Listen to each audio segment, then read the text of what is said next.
de plus, merci d'être au rendez-vous de votre émission Horizon Développement, comme le nom l'indique bien, développement de la République démocratique du Congo. Nous savons que dans le développement, il y a plusieurs secteurs et l'objectif est d'accompagner dans cette émission, proposer et parler développement de notre pays.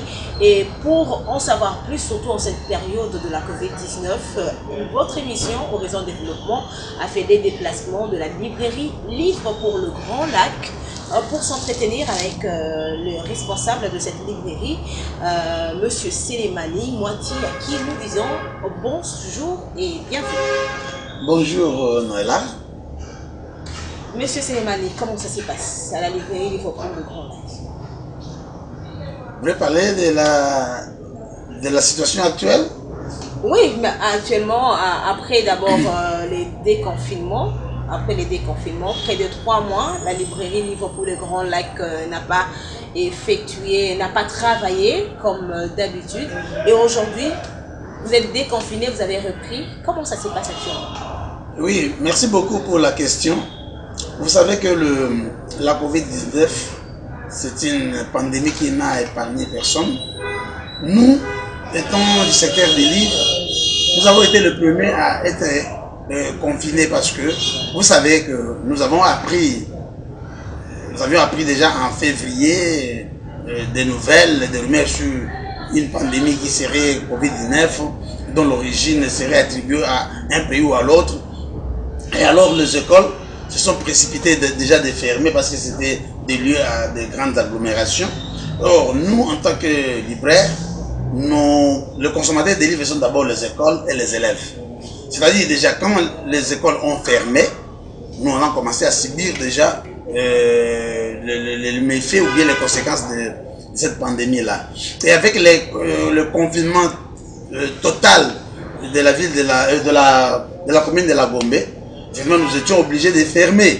C'est-à-dire on avait fermé juste avec le mois d'avril, mai, juin pour commencer avec quand le sifflet quand il a sifflé de commencer le 29 juin, nous avons repris. Mais quelle reprise?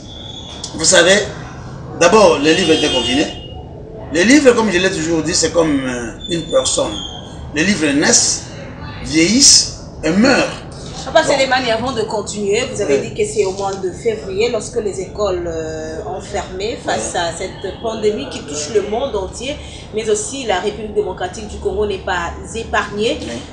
Mais avant d'abord la COVID-19, comment était votre activité, comment était votre économie? Parce que je rappelle à nos téléspectateurs que dans cette émission, nous sommes en train de parler de la COVID-19 face à l'économie de notre pays. D'accord avec moi? Oui, vous savez que avant la COVID-19, mais la situation socio-économique et même politique, elle était vraiment stable. C'est-à-dire il n'y avait pas de plaintes jusque-là. Mais cette propagation, cette maladie, l'annonce même de la maladie a commencé déjà à créer une psychose dans les esprits des gens. Et maintenant, avec le premier cas suspect enregistré au pays, alors tout le monde déjà est resté aux aguets, commençait à voir comment se protéger. Bon, et puis, qu'est-ce qu'il doit faire? On devait avoir de nouveaux comportements que nous, peut-être, on n'avait pas, ou bien qu'on avait, mais qu'on ignorait. Et même nous, vendeurs, libraires, bon, écoutez, nous devrions faire face à cette nouveauté, une mauvaise nouveauté, une nouveauté malheureuse qui était la COVID-19. Elle a commencé d'abord à paralyser nos ventes. Bon, elle a commencé à paralyser nos ventes, c'est-à-dire les clients qui, comme je vous l'ai dit, étaient des écoles, des élèves, des lecteurs, des universités, et même des institutions de publiques et privées. Bon, alors, cette stabilité a commencé à chuter et jusqu'à arriver vraiment à une mort presque totale parce qu'on était confinés. Il fallait rester à la maison et on ne pouvait pas fréquenter Gombe.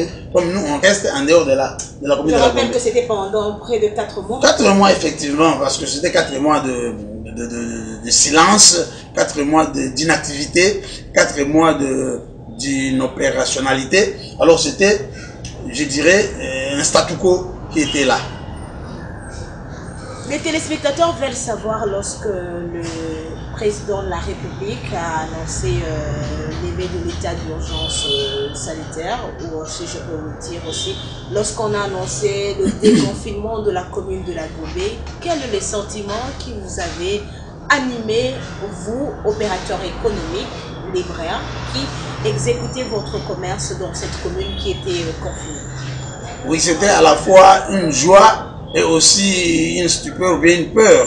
Parce que c'était une joie parce qu'on devait fréquenter nos activités, on devait reprendre nos activités, mais il y avait encore une peur parce que le même message disait que le déconfinement ne signifie pas la fin de la maladie. Alors quand vous dites que le déconfinement ne signifie pas la fin de la maladie, c'est-à-dire qu'il y avait des précautions et d'autres mesures qu'on devait commencer à observer. C'est ainsi que nous sommes venus à Gombe le 29 juin. Nous sommes venus à Gombe, on a commencé, c'était comme si c'était après une guerre. C'est-à-dire on devait avoir trop de réserves, même pour entrer dans nos propres installations. On nous avait demandé d'abord de procéder par le nettoyage.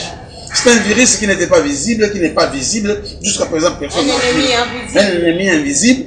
Alors on croyait qu'il pouvait même être déposé sur le livre. Alors il fallait d'abord commencer par un nettoyage sérieux et total des installations. Et tout ça, ça continue toujours comme un prolongement de l'inactivité, quoi. Parce que nos activités, nous, c'est la vente, achat et vente. Mais comme on devait continuer sur la même allure là, on a continué jusqu'à présent. Nous avons seulement terminé un mois. Nous allons à peine terminer un mois, le mois de juillet. Et les gens jusqu'à présent continuent comme vous l'avez observé. La maladie n'est pas finie. La pandémie n'est pas finie.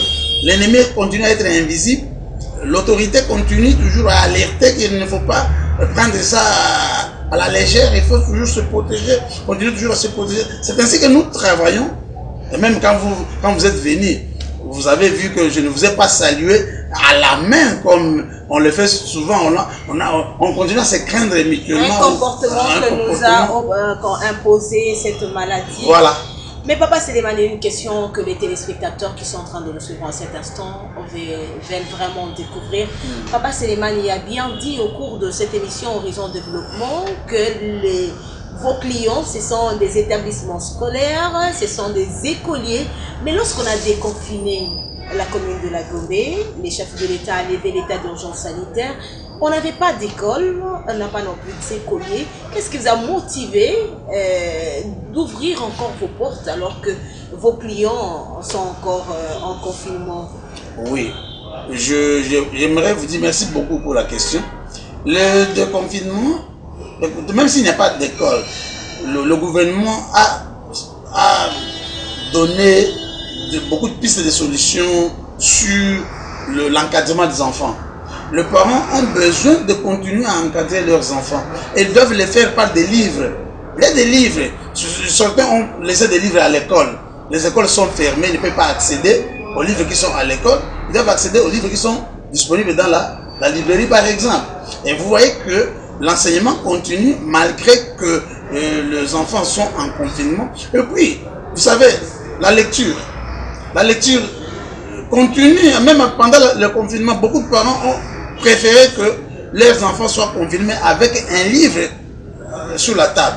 C'est pour dire que ce n'est pas un fouet contre les livres, mais au contraire, les livres doivent être un plus beau ami d'accompagnement pendant cette période de la pandémie. Puisque vous êtes à la maison, on était obligé de rester à la maison. Rester en train de faire quoi? Rester en train de lire, par exemple. Et c'est là où nous avons trouvé que les livres restent un compagnon, malgré tout ce que nous pouvons subir comme restriction, mais on ne vous retient pas à lire un livre, on ne retient pas l'élève, on ne restreint pas l'élève à ne pas lire sa matière. Ce qui est vrai est que, aussitôt qu'ils auront repris, ils vont faire des examens. Vous allez faire des examens, c'est pour évaluer les connaissances apprises, les connaissances lues, les connaissances étudiées. Et vous allez faire preuve de ces connaissances seulement en reproduisant ce que vous connaissez. Et ce que vous connaissez se trouve couché dans les livres. Une question, pendant le confinement, nous avions vu plusieurs entreprises qui ont mis en place des nouvelles stratégies pour vendre, surtout les entreprises qui évoluent dans la commune de la Gombe qui a été confinée. Est-ce que la librairie Livre pour le Grand Lac était juste à la maison en train de profiter de ce confinement, ou la librairie avait mis en place aussi de stratégies de vente, parce que vous l'avez dit, le livre est un accompagnateur, mais aussi vous l'avez dit, pendant la saison, cette période de confinement, les enfants étaient en train de lire parce que ce sont les examens. Une fois qu'ils vont reprendre dans quelques jours les cours, c'est donc, ce sont les examens.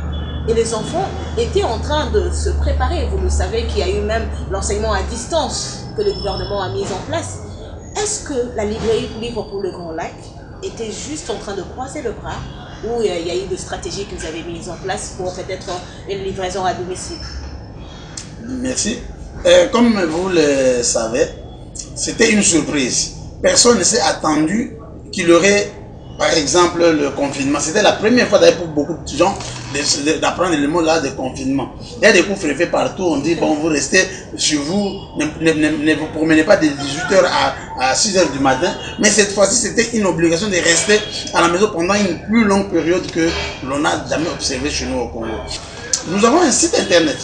Ce site internet, le www.livregrandlac.com, donne ne fût-ce que des renseignements sur des livres, et aussi pour certains clients, ils pouvaient venir retirer quelques livres qui sont disponibles, par exemple le stock de sauvetage que nous avons pu réserver et qui n'était pas aussi grand complet, mais quand même il y avait un petit stock de sauvetage qui était gardé quelque part où on pouvait livrer à domicile. Donc la librairie Livre pour le Grand Lac ne s'était pas vraiment préparée face à ces confinements? Non, ça nous a pris à pied levé ce confinement ici. On n'était pas vraiment bien préparés.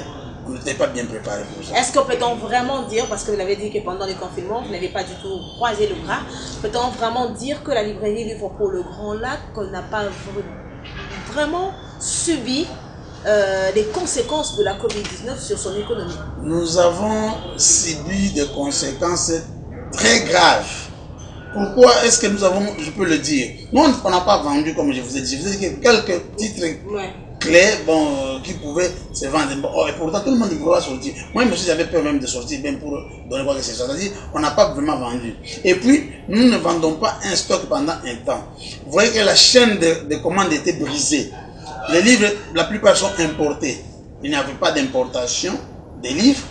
Il n'y avait pas non plus, bien sûr, produits localement, mais tantôt de grandes maisons d'impression. Là, c'est seulement la librairie Livre pour le Grand Lac qui n'a pas fait d'importation, parce que les avions, les cargos continuaient toujours à faire leurs mouvements.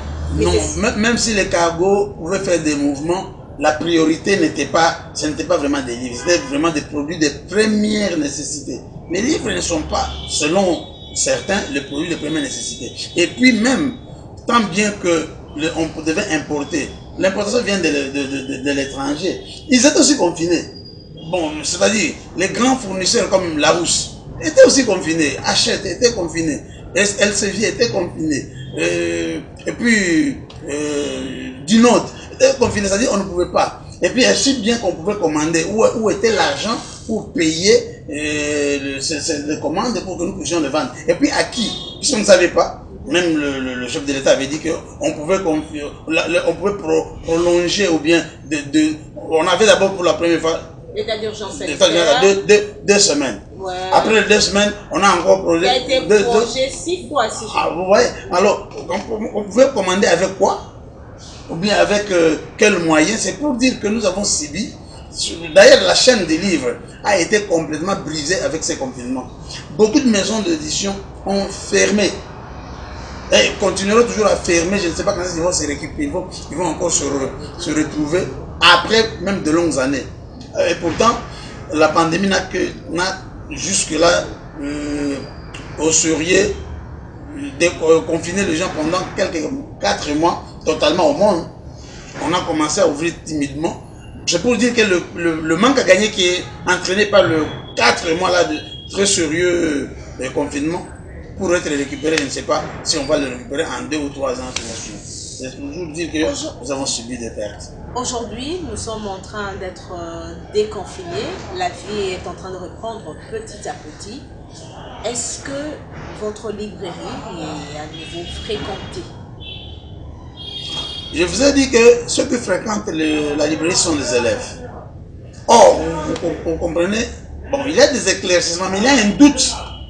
Il y a au moins des réserves sur la rentrée. Même si le gouvernement est en train de donner des pistes de choses, le gouvernement a dit qu'il n'y aura pas d'année blanche. Il n'y aura pas d'année blanche, c'est ça la façon très bonne de dire les choses. Parce que les manières et la librairie ne sont pas sûrs. Non, on ne peut pas dire non, parce que le gouvernement a... Mais vous avez des doutes. Mais toutefois, comme tout le monde, pas de doute. Même des parents, si vous demandez des parents enfants, vous diront, bon, je ne sais pas, je ne saurais pas risquer mes enfants. On ne les encourage pas à avoir des doutes. Mais c'est encore il y a encore une crainte invisible d'un ennemi invisible. On ne peut pas se garantir que... Où est-ce qu'on peut le rencontrer? D'ailleurs, ce qui est vrai, la rentrée scolaire a toujours eu lieu en septembre. Les dates sont connues depuis ma naissance, depuis votre naissance. Oui. On connaît que septembre, c'est le mois de la rentrée. Mais jusque-là, il faut commencer d'abord par ceci, cela. C'est pour dire que la situation n'est pas encore normale. Mais je ne dis pas, je ne suis pas un prophète de malheur. Je ne voudrais pas qu'elle reste à ce stade-là. Je voudrais que l'école normalement commence. Que la vie revienne, à la normale. Monsieur Sélémani, dans cette émission, il y a votre rubrique découverte. Aujourd'hui, la découverte nous amène au jardin des Amis de la Nature, où nous allons découvrir quelques astuces, comment se prévenir pendant cette saison sèche. Madame, Monsieur, je vous laisse découvrir avec le coordonnateur de l'ONG Amis de la Nature et des Jardins, Monsieur Mangali.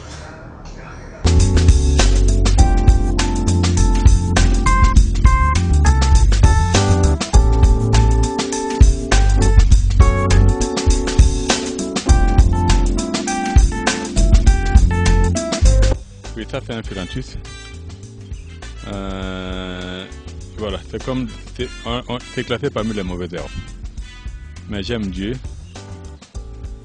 J'aime Dieu quand en Genèse 1:31, Dieu dit tout ce qu'elle avait créé était très bon. Il n'y a rien de mauvais.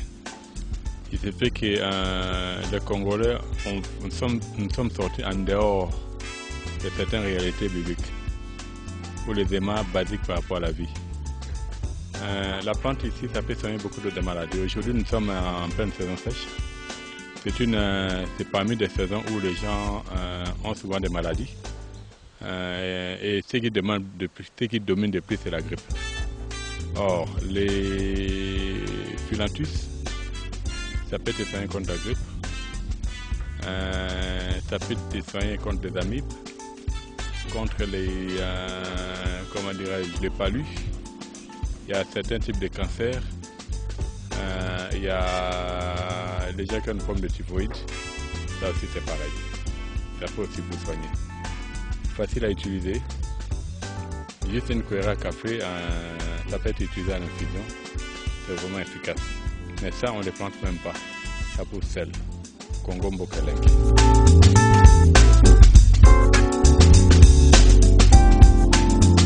Ici, nous allons voir ça, c'est un lantana. Et vous allez voir que c'est une plante. Ici, il y avait un durante, mais le lantana a poussé dedans parce qu'il y a un oiseau qui avait mangé la graine. Il est venu jeter là et puis ça a poussé. Et pratiquement tous les produits que nous prenons contre la toux, et vous allez voir que parmi des plantes utilisées, il y a le lantana. Pour dire qu'on peut l'utiliser comme ça aussi en infusion, c'est très bon contre tout ce qui est comme forme de grippe. Nous avons notre fameux basilic ici. Le basilic sacré. Facile aussi à planter. On peut le planter par bouturage ou par semis. Et il est aussi très efficace et ça soigne aussi beaucoup de maladies, entre autres. Des gens qui ont des problèmes respiratoires. Il y a aussi contre la toux, donc voilà, c'est intéressant. C'est basilic sacré.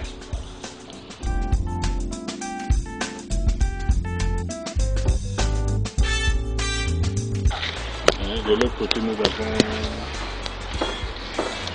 Bon, on va voir les maracouches de l'autre côté. Mais là, on voit aussi les feuilles de lotus. Voilà.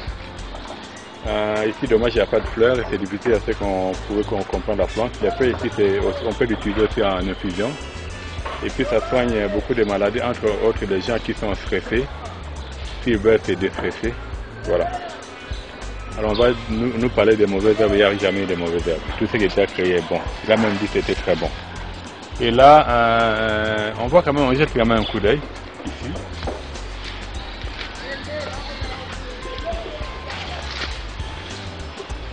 Voilà. Ça, c'est la feuille de laurier. Hein? On fait des laurier sauce. Pour dire qu'on ne dit jamais qu'en Afrique, ça ne peut pas pousser. Il est là dans un sachet, il est en train de très bien évoluer. Pour dire qu'aujourd'hui, au lieu de l'importer, 60 ans après, je crois on peut commencer à les cultiver nous-mêmes et pouvoir les commercialiser. Ça a aussi beaucoup de vertus et qui dit vertu, donc ça sent beaucoup de maladies. On va de l'autre côté, nous avons des corossoles, des corossoliers.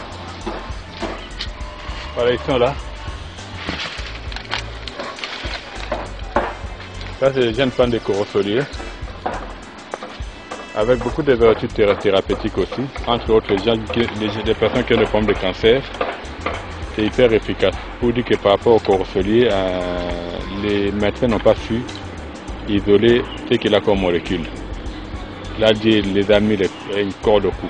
Pour dire que toute personne qui a dans sa famille une personne qui a un problème de cancer, il peut facilement l'utiliser, mais le principe c'est qu'il ne faut pas attendre que tu sois malade. Tu peux te soigner bien avant, te soigner préventivement. Pour dire que toute personne dans la famille, il peut commencer à prendre des tisanes, on les prend même à l'infusion. On peut prendre des tisanes à base de feuilles de corossol si on n'a pas de fruits.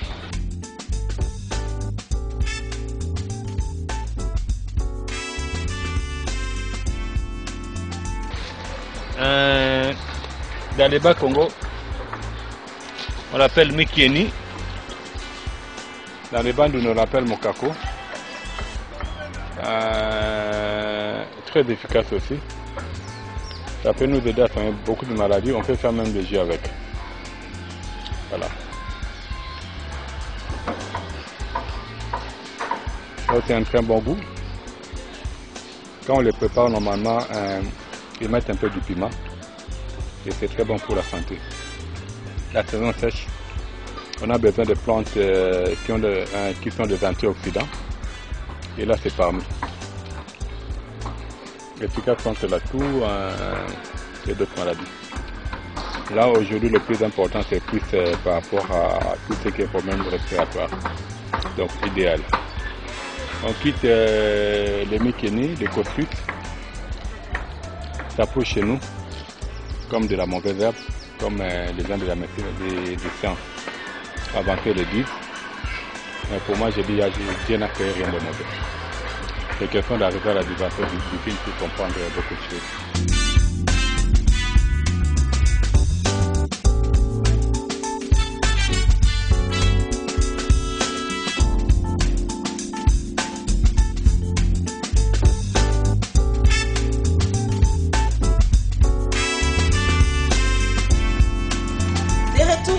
Plateau avec M. Sélémani, vous avez suivi quelques astuces. Pas d'excuses pour le Congolais pour être victime de quelques maladies liées à cette saison sèche. Quelle est votre appréciation?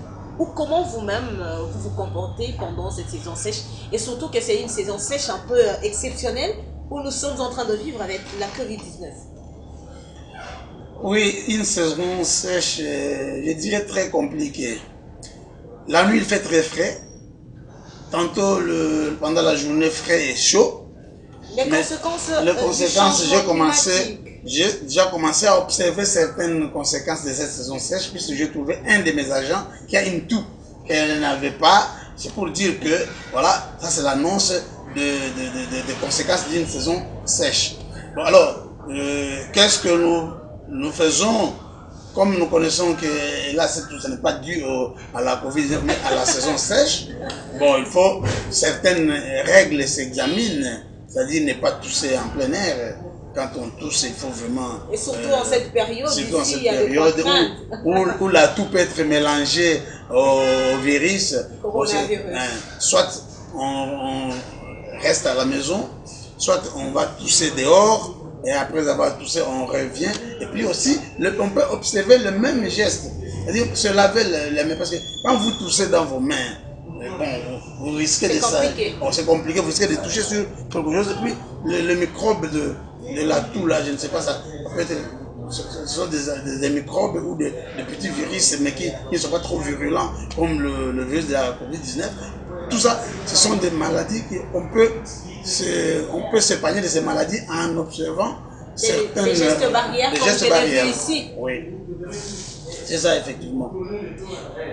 C'est la RDC vers la reprise de cours dans les établissements scolaires, mais aussi dans les institutions universitaires. Monsieur Selemani, comment est-ce que vous vous préparez pour accueillir cette rentrée scolaire? Bien, vous savez, nous, quand les autorités prennent une certaine mesure, ils projettent déjà la rentrée académique pour les universités et les études supérieures de la République. Nous, cet appel, nous le recevons avec le bras ouvert parce que nous connaissons que la vie va commencer à tourner comme elle était au départ, comme jadis. Et toutefois, il reste à craindre, vous savez, les écoles, les églises, et même le bar constituent des lieux où les gens doivent rester pendant un temps. Et si vous avez un contaminé, un malade contaminé, il peut aussi... Il y aura plusieurs contaminations. Bon, c'est ainsi que il faut vraiment insister. Et puis je ne sais pas, je crains une chose. Il y a des classes de promotion, oui. Il y a des promotions pléthoriques. Surtout qu'on a la gratuité de l'enseignement aussi.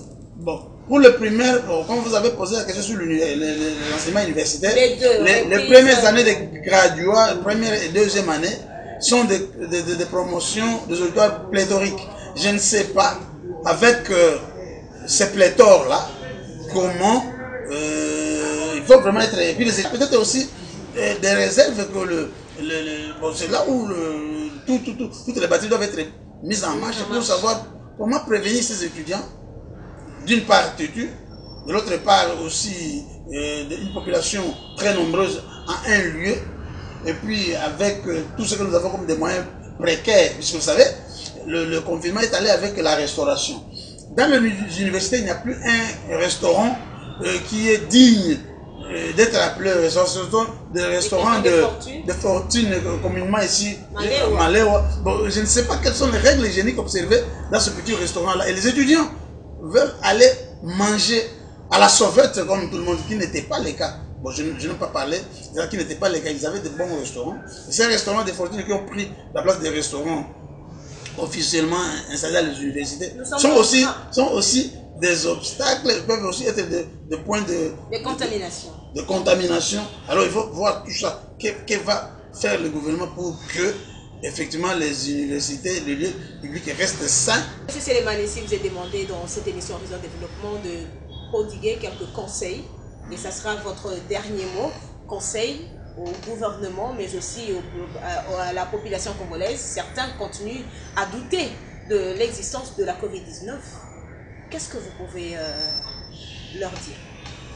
Oui, à un certain temps, tout part des rumeurs.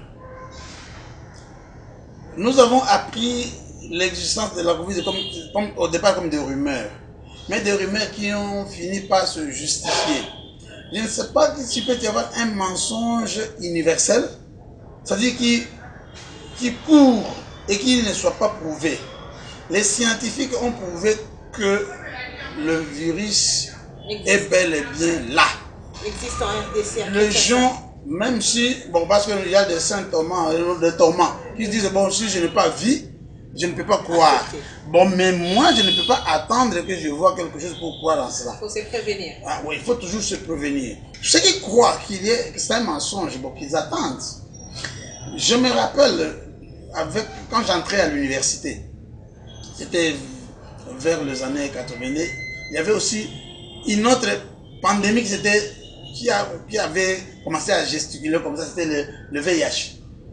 le premier séminaire que nous avons reçu, c'était contre la lutte contre le VIH. Se disait que c'était une maladie pour décourager les amoureux. Bon, c'était ça, un syndrome imaginaire pour décourager les amoureux. Mais aujourd'hui, est-ce que ça les décourage? Ça continue à les abattre.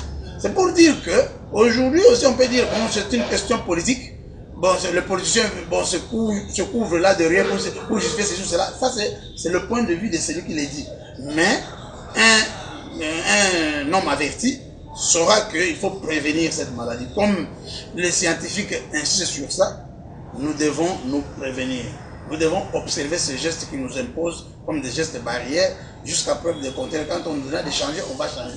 Alors, ce n'est pas apprendre à la légère, c'est apprendre au sérieux. Merci beaucoup et c'est bien la fin de cette émission, Madame, Messieurs. Monsieur Selemani reste disponible et puis la librairie ouvre ses portes à tous les Congolais, mais aussi à ceux-là qui sont au-delà des frontières. Vous pouvez toutefois entrer en contact avec vous. Mais vos questions, vos suggestions sont le bienvenu. Vous pouvez juste nous écrire à ce numéro qui est affiché et nous restons disponibles à collaborer toujours avec vous, nos téléspectateurs. Merci et on se retrouve à la prochaine. Merci à M. Selemani d'être passé dans cette émission pour la première fois, Horizon Développement. Merci aussi à Nola pour s'être intéressé à moi. Merci.